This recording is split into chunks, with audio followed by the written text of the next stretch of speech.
వ్యవసాయ కూలీలందరికీ సంవత్సరానికి 12,000 ఇస్తాము అని మేనిఫెస్టోలో చెప్పింది. ఏ ఊర్లకన్నా పోయి, ఇదే పట్టణాలు అయితే కావు, వ్యవసాయ కూలీలు ఉండేదే ఊర్లల్లో. అరే మీ ఊర్లో కూలికి పోయేటోళ్ళు ఎవరు తమ్మి అంటే చెప్పరా? ఇప్పుడు దానికి ఏం చేసిండ్రు?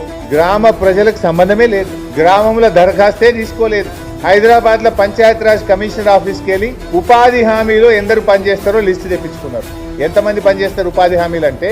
ఈ రాష్ట్రంలో 52 లక్షల కార్డులు, 1,04,00,000 మంది కూలీలు ఉన్నారు. 1,04,00,000 మంది కూలీలు ఉన్నారు రాష్ట్రంలో. దానికి ఏం పెట్టిండ్రు? కంప్యూటర్ల 20 రోజులు పనిచేసిన వాళ్ళు ఎందరో చెప్పుండ్రి అని కంప్యూటర్ని అడిగితే ఈ 1,04,00,000లో 20 పని దినాలు పూర్తి చేసిండ్రు అని చెప్పింది. ఆ 25 లక్షలను ఏం చేసిండ్రు? ధరణి కంప్యూటర్ సిస్టమ్ లో పెట్టి మొత్తం ఒక గుంట భూమి ఉన్న, 5 గుంటలున్నా, 2 గుంటలున్నా, 3 గుంటలున్నా తీసేయమని కంప్యూటర్లో పెడితే అది 6 లక్షల మందిని ఇచ్చింది. 1,00,000 మంది వ్యవసాయ కూలీలు ఉంటే ఈ రాష్ట్రంలో 6 లక్షల మందికి మాత్రమే ఇందిరమ్మ ఆత్మీయ భరోసా ఇస్తున్నారు. ఆ లిస్టు హైదరాబాద్ లో సెక్రటరియట్ లో కంప్యూటర్లో జనరేట్ చేసి పల్లెటూర్లకు పంపింది. అది పట్టుకొని ఊర్లకు పోతే ఆఫీసర్ల మీద పట్టున్నారు ప్రజలు. వ్యవసాయ కూలీల్ని నిర్ణయించాల్సింది ఎక్కడ?